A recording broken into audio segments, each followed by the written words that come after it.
gracia hay cuando paso por el fuego.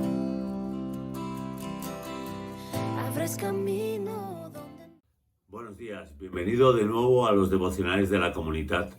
Seguimos caminando en este camino hacia el crecimiento espiritual y en esta semana estamos desarrollando y reflexionando sobre la crisis, la adversidad, el sufrimiento. Realmente es un tema muy especial y la verdad es que profundo. Cuando nosotros leemos las historias de la Biblia y vemos, por ejemplo, las historias de Noemi, que hoy recomendamos que leas su historia en el libro de Ruth y que puedas leer por lo menos el capítulo 1 de este libro de Ruth, o vemos también la vida de Job o de Pablo, pues la verdad es que nos conmovemos y la verdad es que nos llega hasta lo profundo de nuestro corazón y nos dolemos con el sufrimiento, con los padecimientos, con el drama, con los retos que ellos tienen que vivir.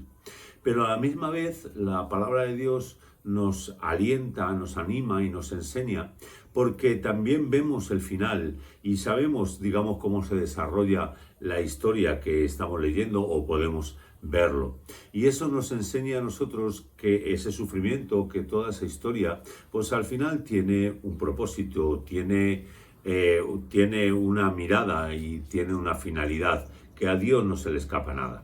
Ayer decíamos, y quiero leerte la frase que mencionamos en nuestro devocional de ayer, que cuando nosotros reflexionar en esos sufrimientos, en esas vidas, en la vida de lo que encontramos en la palabra de Dios, de esas vidas y personas que han sufrido, nos ayudan a entender que el paso por el valle de sombra de muerte, por esos momentos de dolor agudo, son la manera extraña de Dios para usar, que Dios usa para llevarnos por el sufrimiento a nuevos niveles de compromiso con Él y con los asuntos de su reino.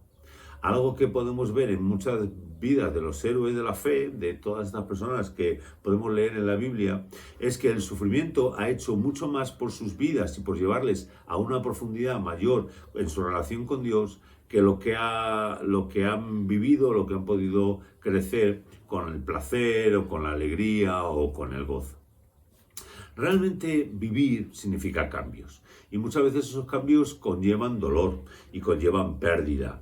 Y hay pérdidas en las cuales, bueno, pues a veces son manejables y soportables, pero en otras ocasiones ese dolor viene como una catástrofe a nuestra vida y hablábamos ayer un poco de eso. Y la verdad es que esas catástrofes son de consecuencias incalculables. Algunas vienen, digamos, las consecuencias ya de por sí junto con la catástrofe y otras veces van viniendo poco a poco o, digamos, van acumulándose en nuestras vidas. Y la verdad es que a veces parece que es insoportable y que nuestra vida parece que no va a poder seguir.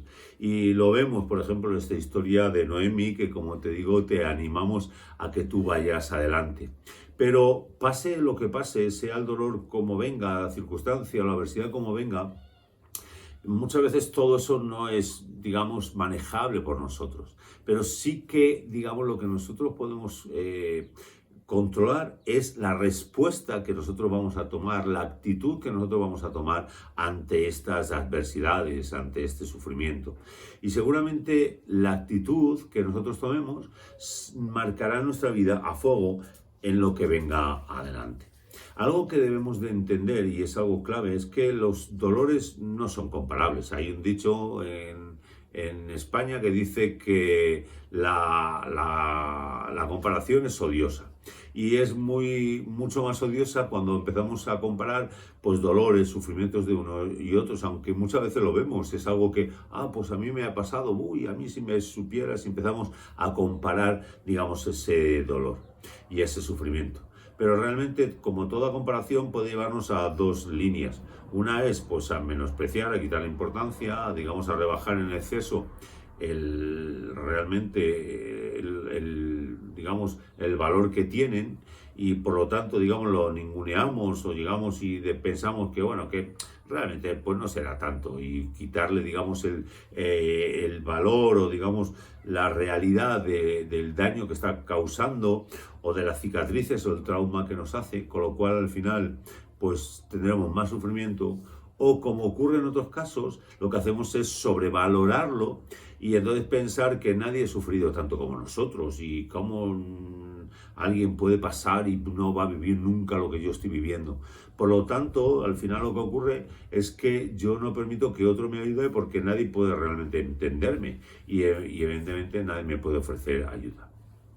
Pero fijaros, la palabra de Dios nos reta a que nosotros vayamos un poco más allá. Porque la pregunta no es esa, no es por qué estamos pasando o si mi dolor es mayor que el de otro, sino qué lección puedo aprender de él y cómo puedo utilizar ese dolor y cómo Dios lo utiliza para ayudarme a crecer, digamos, y a llegar más allá de lo que estaba antes. Evidentemente, el mejor ejemplo, y es nuestro ejemplo, es el de Jesús. Jesús, y nosotros podemos leer en todos los evangelios, vivió y atravesó por momentos de adversidad, de dolor, de pérdida, de sufrimiento.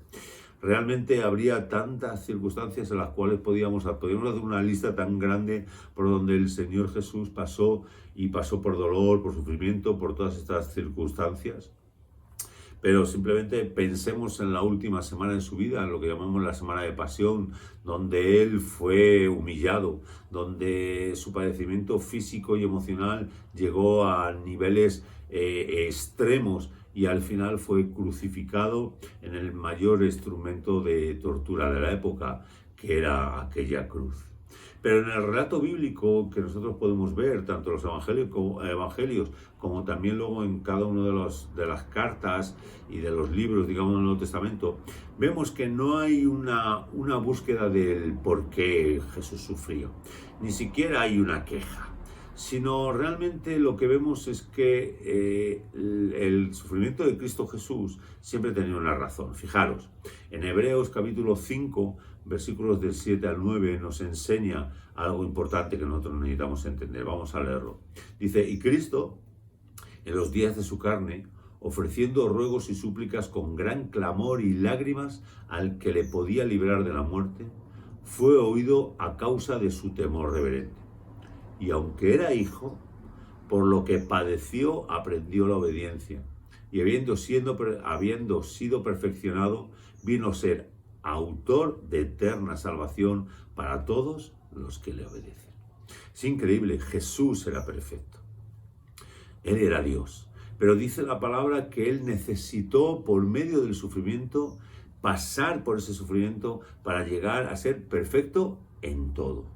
Jesús hizo pedagogía, nos enseñó por medio del sufrimiento y de la pérdida, y nos enseñó que tanto lo pequeño como lo grande, nosotros necesitábamos aprender a ser cambiados, transformados, perfeccionados. Y si él necesitó pasar por ese sufrimiento, ¿qué de ti y de mí? ¿Cuánto necesitamos nosotros? Fijaros, el deseo de Dios no es que nosotros estemos sufriendo continuamente, no, eso no es su propósito y no es su plan. Pero Él quiere buscar que nosotros estemos por encima de los problemas, de los desafíos, de los retos que vienen. Y el sufrimiento, el dolor, la crisis y la adversidad son una realidad en nuestra vida y van a serlo. ¿Por qué? Porque nosotros vivimos en un mundo caído. Y entonces Dios quiere usar esa adversidad, esos problemas, ese sufrimiento, para que nosotros formemos nuestro carácter, para que nosotros vayamos creciendo para llegar a un nivel. Como decíamos antes, a nosotros nos queda elegir cómo vamos a responder a esas adversidades, a esos desafíos. Podemos hacerlo frustrándonos o con enfado, lo cual seguramente nos lleve pues al desánimo, a la desesperación. O podemos hacerlo de otra forma y es tomando y echando mano a aquellos recursos que estamos tomando y aprendiendo por medio de las disciplinas espirituales, por medio de la presencia del Espíritu Santo en nuestra vida, que entonces nos ayudará a vivir, digamos, de manera, digamos, aunque parezca mentira, en paz. Esa paz, como dice la palabra, que sobrepasa cualquier conocimiento. El deseo de Dios es que nosotros crezcamos y Él va a usar cualquier cosa. Él está más interesado en nuestro crecimiento, nuestro carácter, que en nuestra comodidad. Y Él va a usar todas esas adversidades, todo ese sufrimiento para que nosotros lleguemos a crecer. ¿Hasta dónde? Pues fijaros, dice en Efesios 4:13 que hasta que todos lleguemos a la unidad de la fe y del conocimiento del Hijo de Dios, a un varón perfecto, a la medida de la estatura de la plenitud de Cristo. el Señor va a usar ese sufrimiento, esas adversidades, ese dolor, para ayudarnos a crecer hasta la medida de la estatura de Cristo. Pero tú y yo necesitamos decidir cómo vamos a, qué actitud vamos a tomar ante todos estos desafíos y estas circunstancias. Que el Señor nos ayude y nos guíe y nos dé sabiduría para tomar decisiones sabias en nuestra vida. Gracia hay cuando paso por el fuego. Abres camino donde no